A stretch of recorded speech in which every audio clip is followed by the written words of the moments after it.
There are very few times when I think it makes sense to truly multitask. And there are very few situations where you can truly multitask by doing two things at once. Normally, it's rapid switching between tasks. Yeah.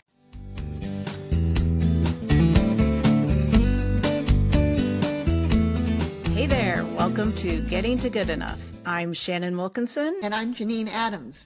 We're here for practical and fun conversations about living with more ease and way less stress. Yep, we're all about embracing progress over perfection. So grab a tasty beverage and let's get started. Hey, Janine.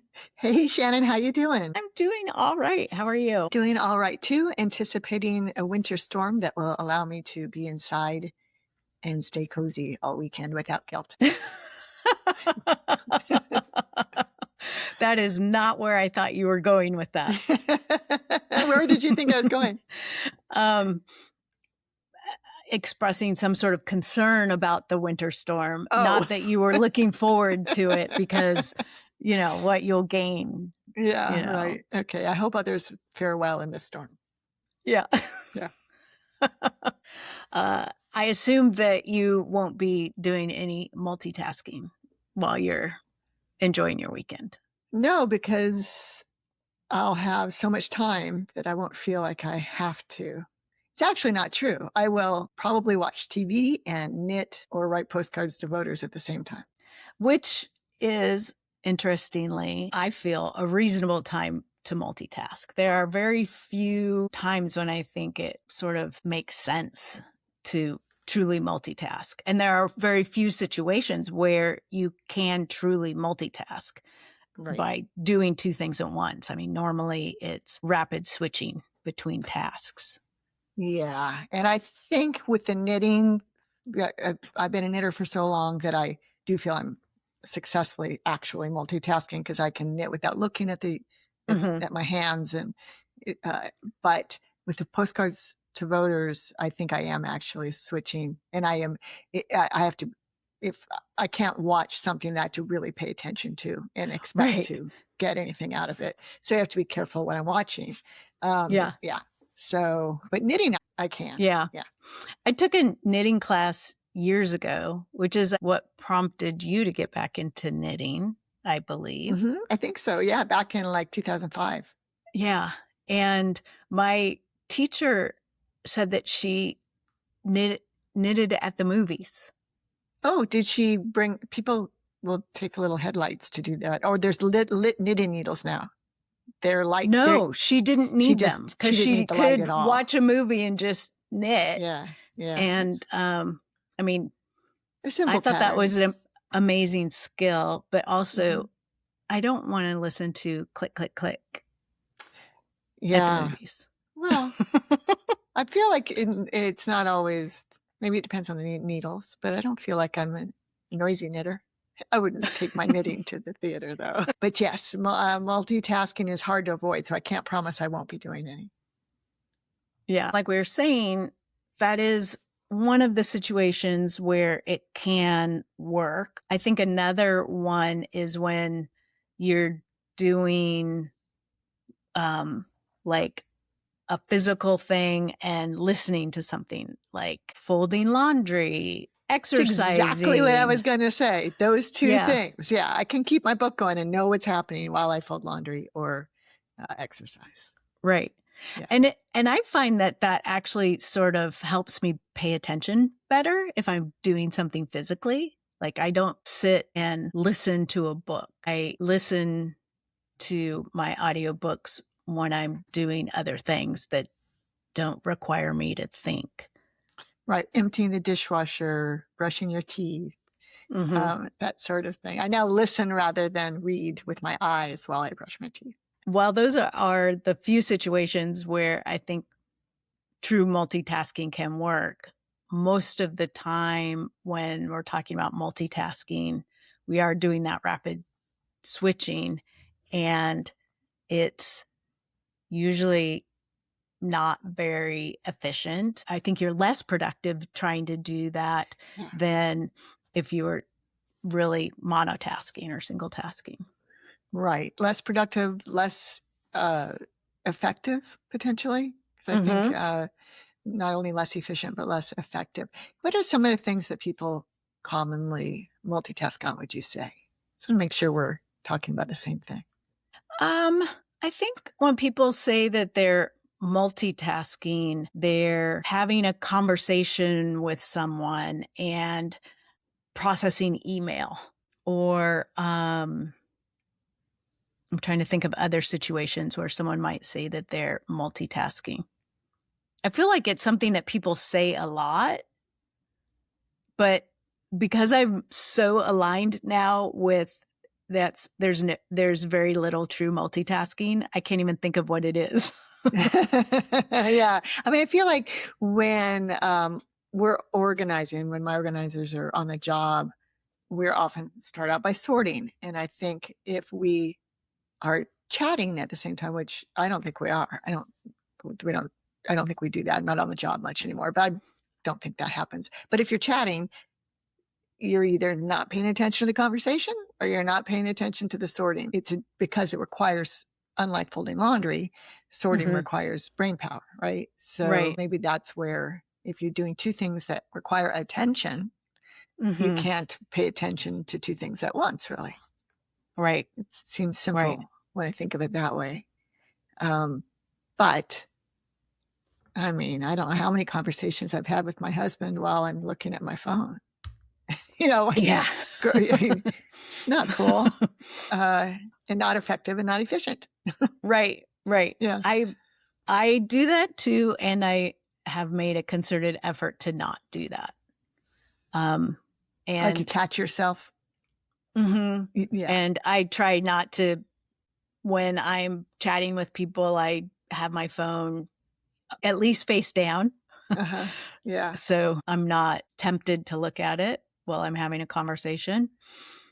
And I try to not talk to someone when they are on their phone, or act as if they're in the middle of something, and ask if I can interrupt them for a moment. But you don't assume they're going to be able to turn their attention to you.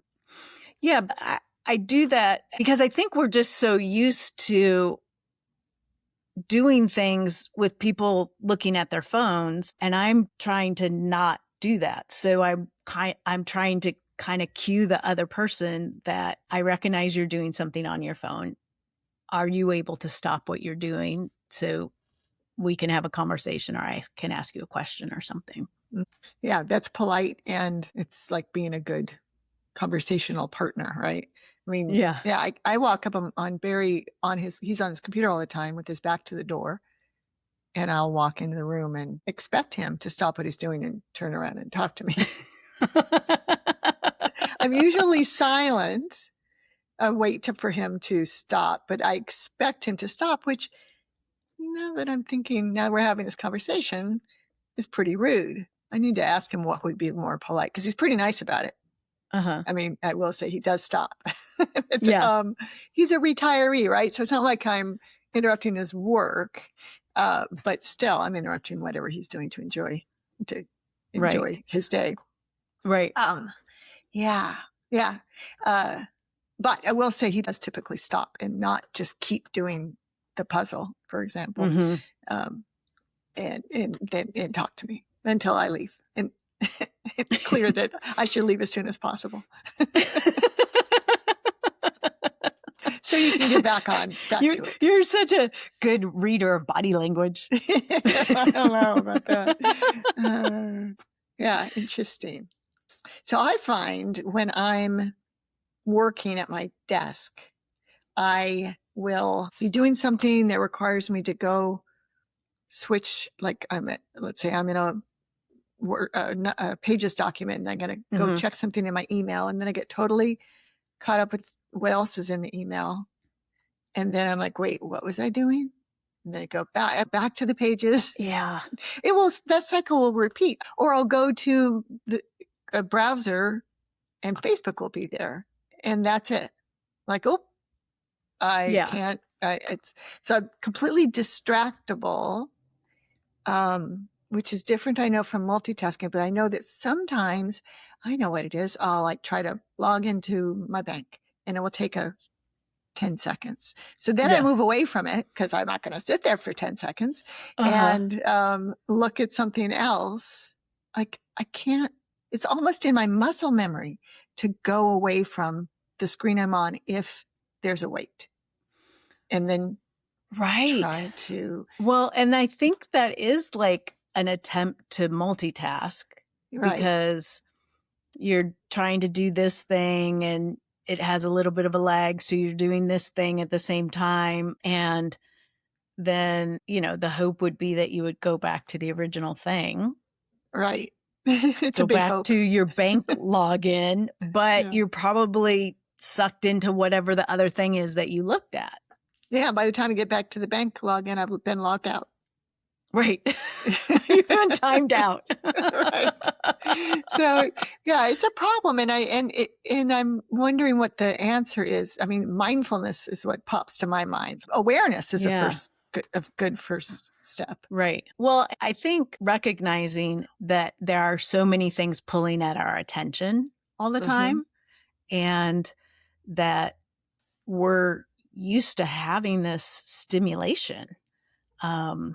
And so, sitting there while you're logging in feels uncomfortable, but sort of allowing yourself to be uncomfortable for those seconds so that you can finish the task at hand would be one strategy to try. Yeah, that's a good one. I also feel like maybe I need to start meditating or something because I'm not being willing to sit still or have my mind sit still. Yeah. Right. Right. Well, and that could be both distractibility, like being easily distracted by things, which, I mean, that's not anything on you. That's sort of how our lives are now. But it is also possibly wanting to be distracted, albeit subconsciously. So you're not thinking about things that you don't want to think about. You're not worrying about stuff. You're not perseverating on something, that you're sort of keeping your brain engaged with other stuff so it doesn't go where you don't want it to. Yeah. I mean, that's a little bit in keeping with what we talked about last week with protecting ourselves around all the craziness in the world. Interesting. Yeah. So in either case, meditation would be helpful.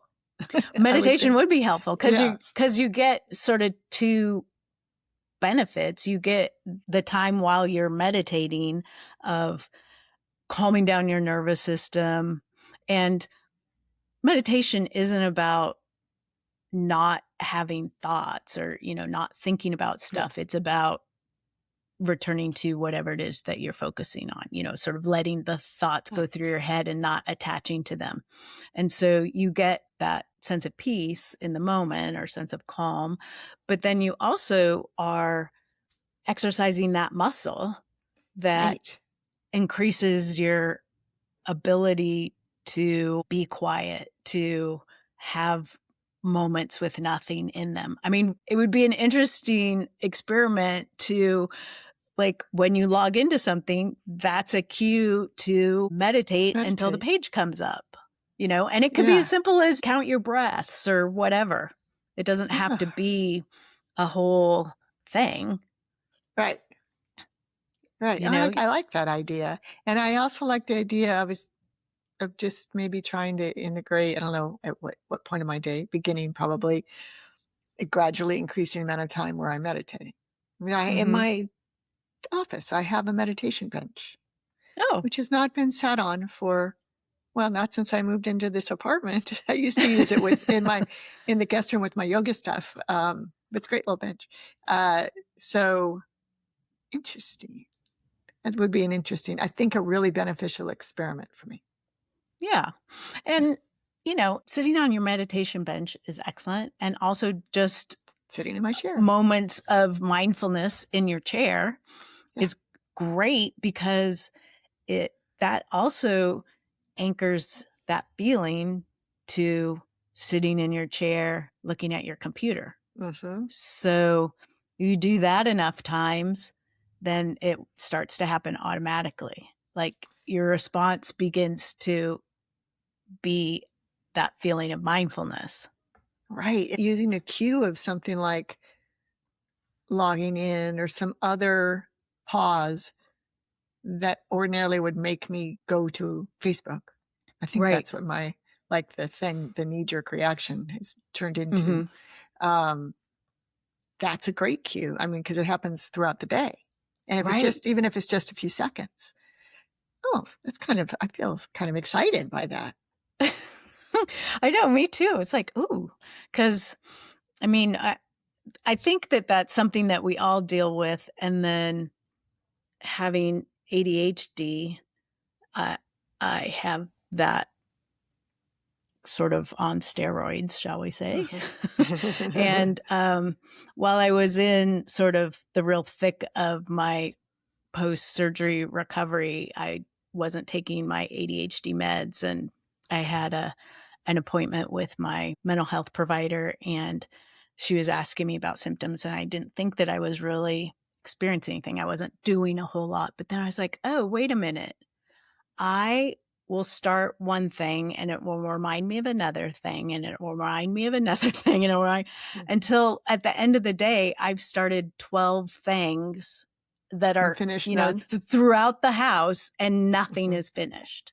Yeah. Interesting. Yeah. So I think that's back very on my, relatable. yeah. Yeah. Yeah. And you don't have to have ADHD for that to happen, but Yeah. that is definitely one of my primary symptoms. And being back on my medication, it makes it so much easier to finish things and Mhm. stay focused on what it is I want to get done. Yeah. Yeah. Interesting. Yeah, that sort of took a turn from multitasking to meditation and mindfulness. Distractibility and I feel like kind of piggybacking on what we talked about last week, as you said earlier, that single tasking, staying mindful so that you can focus on one thing at a time and reduce the amount that you're distracted is really self-care. mhm.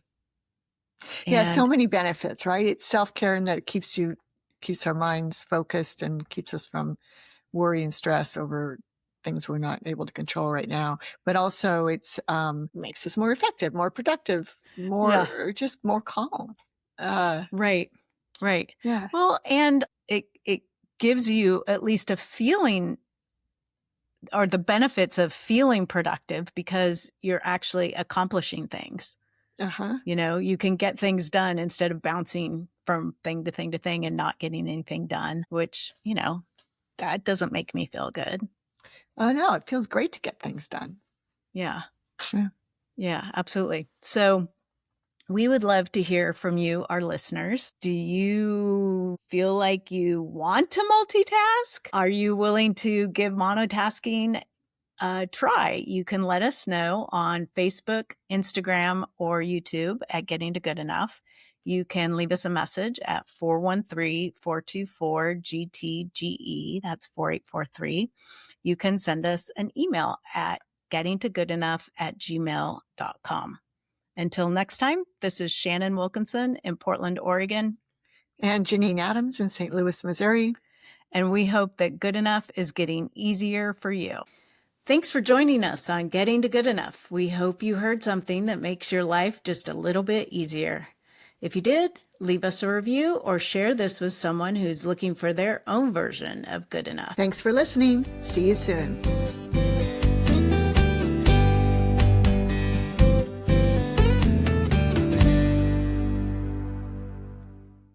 I feel like the real key for me is a good list. I don't know why. I thought you were going to say a good latte. That too.